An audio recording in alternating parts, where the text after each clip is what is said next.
Beyond desperate, I found a higher power. After going through what felt like an awful lot of red tape for a receptionist position, I quickly learned why everything was so unforthcoming. I had to sign my life away in anonymity and confidentiality because of the tenants that I now had access to. That ominous job posting turned out to be the most unsuspecting and rewarding job I'd had to date. It was an incredibly small and intimate team, and unbeknownst to me, the late nights at airport commission meetings and proofreading complicated legal documents would come in handy when I found myself in New York a few years down the road. The number of experiences I had for the first time that year is mind-boggling to think about. I rode in a helicopter for the first time. I declined being pimped out to a city official. I got to plan a lavish birthday party with full access to a waterfront Malibu home. I listened to spine-shivering moments of history recorded on someone's voicemail. I was the pit bull and first line of defense against any shenanigans that walked in off the street. I was great at this job because I could not feel starstruck by who walked through the door. So much so that I laid the pit bull on thick for a very, very, very well-known movie producer, while my boss laughed because I had no idea who he was. There have not been many experiences thus far in my life where I could see that everything had in fact happened for a reason. I famously have said on many occasions, everything happens for a reason, you just haven't seen it yet. In this case, I can see so very clearly why everything happened the way that it did, and why I ended up in that job. I learned a very simple and valuable lesson about money at this job. Being young, wild, and free in Los Angeles, we are often saturated with what having money looks like. To me, that looked like fancy cars, bottle service at clubs, gorgeous girls, and sleazy guys. That's how I viewed having money in LA before this job. While this is clearly an overgeneralization and recognizably not applicable to everyone, what I learned in this job about money is this. If you have real money, like a shit ton, never be able to spend it in all your lifetime kind of money, one would never know by looking at you. This image of flashy, sexy, lust-filled extravagance wasn't real money. That was show money. That was play money. My entire perception of what it meant to have money changed. The people that I met with the most money I had ever personally spoken to in my real life were some of the most laid-back, casual, normal people I had ever met.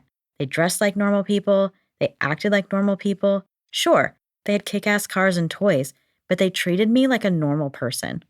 They never acted as if they were better than me. This is an experience forever ingrained in my memory. My goals for wealth changed instantly. I pray to God that when I have that much money, I am still a humble and grateful human being.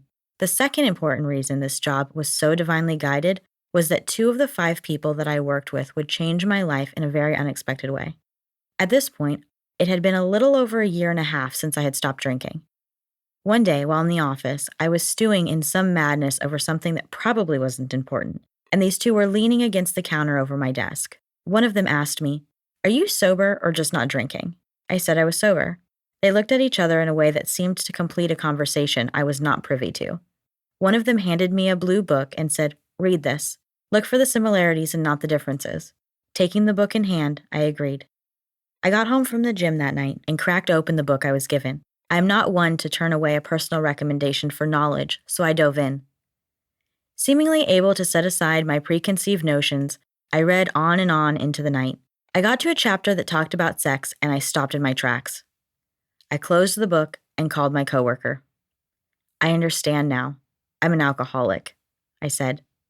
"Great, I'll pick you up in the morning. We're going to a 7:15 meeting," and that was that. I walked into the back of a funky Santa Monica coffee shop to find a room lined with chairs and a table on a small stage at the front of the room. I smiled awkwardly at the overly enthusiastic greeter standing in the doorway. Then I sat down and heard exactly what I needed to hear. I heard a man share about how he was losing his mind over something, and his significant other had calmly grabbed him by the shoulders, looked him square in the eyes, and told him to go to a meeting. My heart sank. What was this place? I had never felt so seen. To this day, that is the type of relationship I strive for. A partner who sees and understands me so clearly that they will put aside their desires to fix my problems and shoot it to me straight, someone who will send me to a meeting. I had never felt like I belonged anywhere in my life as I did at that moment, in the back of that funky cafe, amongst that group of total strangers. After the meeting ended, everyone hugged and laughed. It was as if they were all friends. I didn't understand it then. The two men who had stood over my desk the day before now stood beside me as folks began to bustle. They told me that I needed to find a sponsor, to find a woman who had what I wanted. They introduced me to a few lovely ladies who were all very adamant about exchanging phone numbers. Just then, I felt a tug on my arm. Her, they pointed. She is badass. You need a hard ass like her. They introduced me. I'm hard too, I thought. We're going to get along swimmingly. She handed me her card and said, call me every morning for 30 days and we will talk. If I don't answer, leave a message. Get comfortable developing a relationship with my voicemail, and I will call you back after I get settled into work. So I did, and she did. And just like that, she became my sponsor. As I sat down on her couch for the very first time, I handed her a list of all the people who had harmed me. I took it upon myself to get started in advance. She smiled and said, we will start on page 1. Actually, the inside cover. She took me through every word of that blue book and taught me the things she knew as they were taught to her. She was by the book and she was hardcore. I instantly felt scooped up into her arms and her home and given a safe space to grow and love and feel all of my feelings. She is one of the primary reasons that I was able to even be cracked open to feel any feelings. Before her, I lived a firm fuck your feelings motto for many, many years. She cracked me wide open and devoted herself to my well-being every day since that first day in the cafe. To this day, as I type this with tears of gratitude running down my face, she is still my sponsor and a trusted and very cherished member of my life. She took my hand when I was completely broken and never let go. Still, to this day, I am forever grateful for that job I took in total desperation for being the catalyst that led me to her. She has loved me through the absolute best and my darkest of dark, dark days. That still isn't even the last everything happens for a reason that came out of that job, but one day at a time. I have no idea how I survived a year and a half before ever getting into a 12-step program, but I highly advise against following in my footsteps. I white-knuckled it for a year and a half and couldn't ever figure out what was wrong with me. I had stopped drinking, so why didn't I feel better? This program first taught me that I had a problem and that my life had become unmanageable. But have you met me? I am so organized and well-managed. I was sorely mistaken. And all those problems that weren't magically resolved after I cut the booze, yeah, that's the unmanageability they speak of. Then came the kicker. I was told that I was insane and that something greater than myself could restore me to sanity. That right there was one of the things that kept me out of the program all that time. I didn't want any part of the Bible-thumping cult. I was better off on my own, where no one judgmental being was going to tell me what to do or how to believe. To my surprise, as I began to delve into my studies, I found out that this could not have been further from the truth. The text was actually quite humble and very clear that its creators knew only a little, and that the actions they set down were merely suggestions. No one was ever trying to force anything down my throat. Ever. I could get behind that kind of humility. I resonate so deeply with the acceptance that the authors knew they didn't have all the answers. I heard them saying that we are just doing the best that we could do, and here was what we have been doing. Never, ever, since that first meeting in the funky West Side Cafe, have I ever felt like God or religion were forced upon me. Had that been the case, I probably wouldn't have stayed. I could admit that my life had become unmanageable and that I was mildly insane, but I grew up repelling organized religion, so I was stumped. I believed in science and the universe, but I couldn't believe that a guy standing at the front of the church was the sole messenger of God and everything he said was the truth. That just wasn't my jam. Back on my sponsor's couch, she asked me one day, "Can you believe that I believe?" "Sure," I said. "Great," my sponsor responded.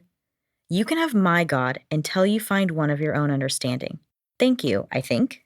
The next suggestion was to decide to turn everything over to the care of unknown greatness as I understood them. Whoa. Insert mind-blowing emojis. As I understood them, that is what my sponsor meant when she told me that I could borrow her God for the interim.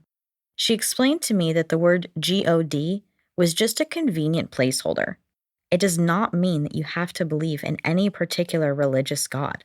She taught me from the beginning that I didn't have to understand it and that I could call it whatever I was most comfortable with.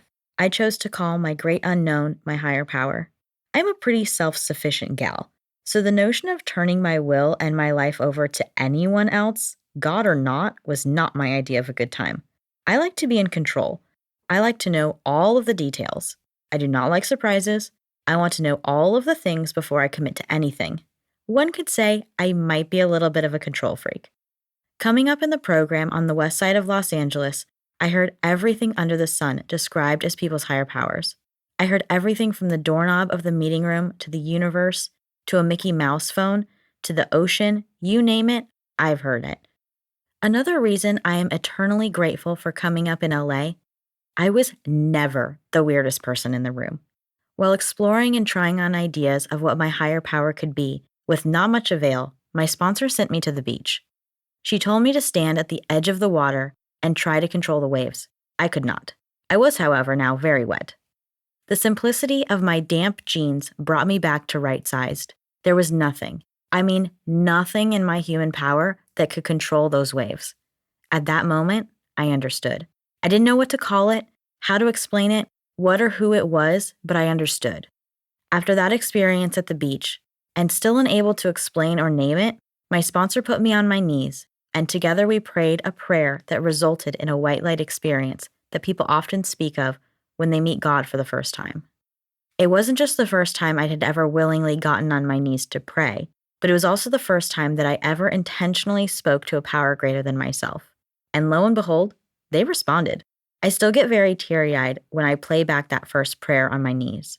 It was a profound spiritual experience, and I can take myself back there like it was yesterday. It was at that moment that I knew I was not running the show.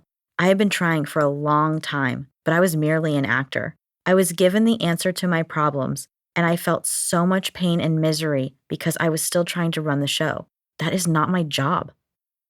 August 17th, 2015, the day of that first prayer on my knees, I gave my higher power back control of the reins. Riding that pink cloud, my sponsor told me, everything you put before God, you are guaranteed to lose. I heard those words she spoke to me, but I didn't hear her.